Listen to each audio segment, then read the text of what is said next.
Right, hey guys. So today we're going to be looking at processes and cool things about processes.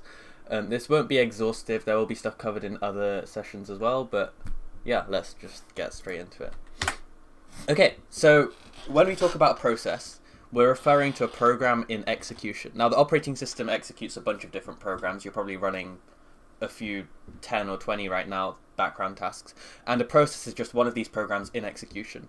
And another term we'll come across is a thread. So a thread is just a single unit of execution within a process. So a process can have a bunch of different threads, and all of those threads might be doing different things, but they're all part of the same parent process. So this is what processes sort of look like in memory. Now, obviously, every process has its program, it has its stack, and it has its heap. So the program is just the actual code of the program, and then anything like where in the program we're executing. So for example, with function calls, our program counter would change, and this is stored in memory. And then we also have a stack and we have a heap for the program. So what kind of things will the stack store, and what kind of things will the heap store? Okay, good. Yeah, so the stack will store things like stack frames, local variables, whereas the heap will have things like global variables, static variables. Yeah, and this is one way we can look at a process where they both sort of expand inwards in memory. But we did look at a previous session at how this can be sort of rearranged to avoid things like fragmentation. And yeah. But these are the three main components of a process. Now, a process can be in one of many states. So it can be a new process, which means the process is being created. It could be running, meaning that it's on the CPU and instructions are being executed on the CPU, computations are being done. If it's in the waiting state, that means it's waiting for some event to occur. That's usually waiting for some input-output operation. Ready means the process is ready to be assigned to a processor, but it's not actually been assigned. So it's very easy to get these two mixed up, waiting and ready. Ready means it's waiting to use a CPU. Waiting means it's waiting for some I/O or external operation or event to occur. And then terminated is hopefully self-explanatory. That just means the process has finished execution, or it's halted, or it's stopped early. So this diagram sort of tells us how we can move between the states, or how a process moves between the states. So any process will start at this new state. This is always the initial state. And once it's been admitted, so once it's basically been created, it would go into this ready state. And so ready means it's ready to be executed by a CPU. Now from the ready state, the only place it can go from here is running, right? It can't terminate from here because we know that it's still got something left to do. So from the ready state, we can only go to the running state, which means that it's running some CPU operation. Now from the running state, we can go to waiting. So say in our process we have to wait for some input-output operation or some external event. It would switch from running to waiting, and then it would wait there until that I/O is complete, and then it would go back into ready. It wouldn't go back into running, it would go back into ready, because we don't know if that slot's been taken by something else on the CPU. From running, we can also go straight back to ready. This is when the process is preemptively removed from the CPU. So I believe we'll look at preemptive scheduling in another session, but if something's ripped off the CPU because something else more important with a higher priority, or something we want to prioritize comes in and we want to run that instead, then we'll rip whatever's on the CPU off the CPU and send it back to the ready queue. And also from running, it can also just terminate. So once the process reaches the end of execution, or something else leads to its termination, it will go to the terminated state. The only transition I've not covered here is scheduler dispatch. So this just means that from the ready queue, it's actually been queued by the CPU scheduler to be running. We've got a question in chat. What is preempted? Okay, so imagine we have... Oh. Why is it done that? Okay, wait. So when we talk about preempted, I won't go into too much detail, but imagine this is the CPU, this is the process, and let's say it has priority 1.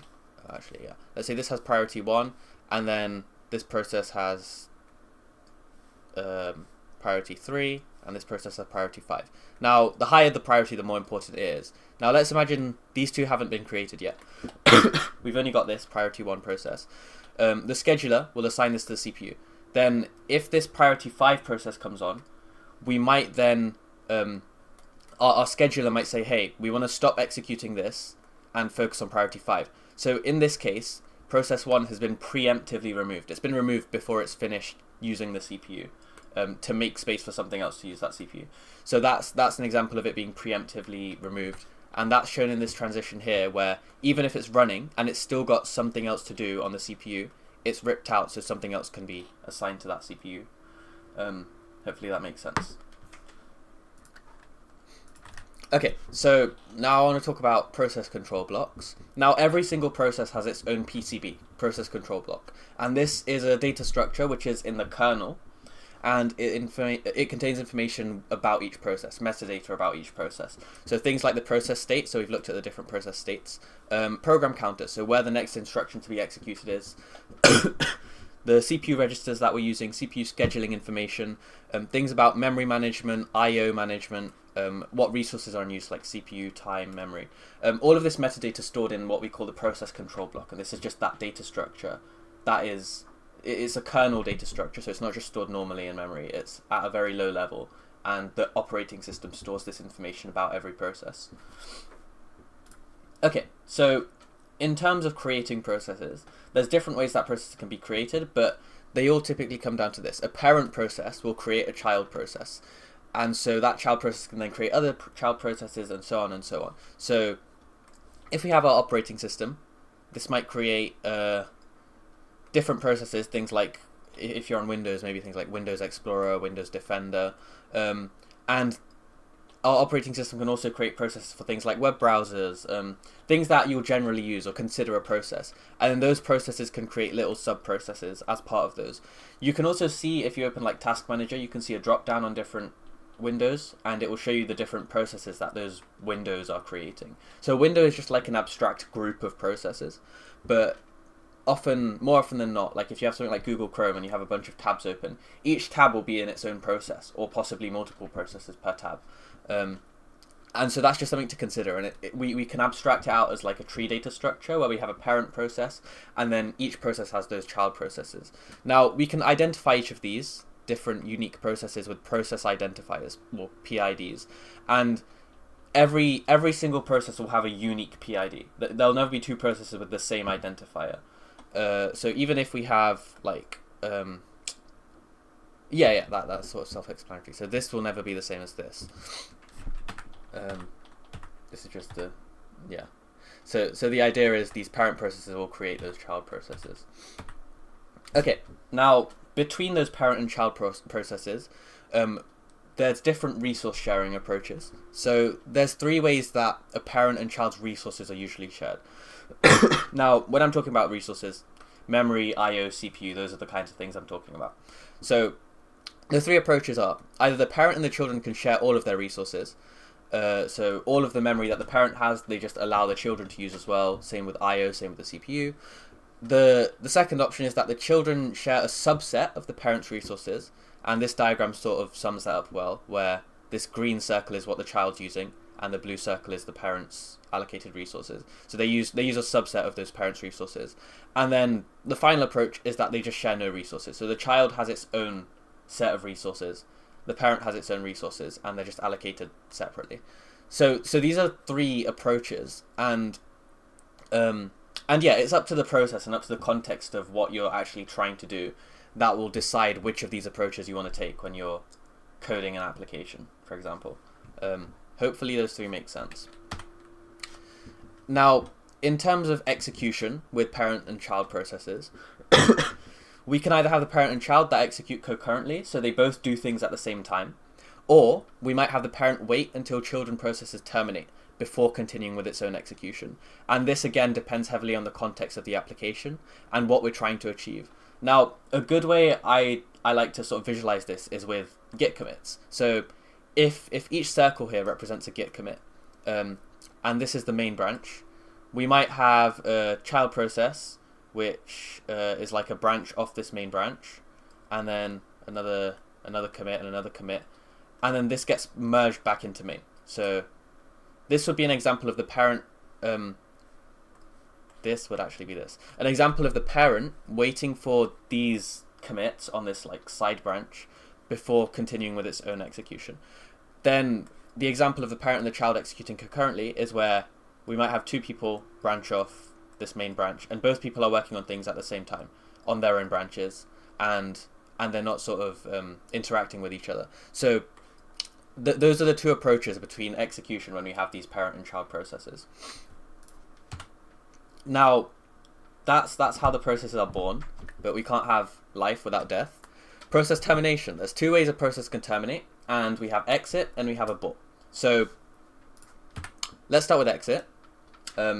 This kind of sums it up well. But a child process might execute its last statement, and then it asks the OS to delete it by using the exit keyword.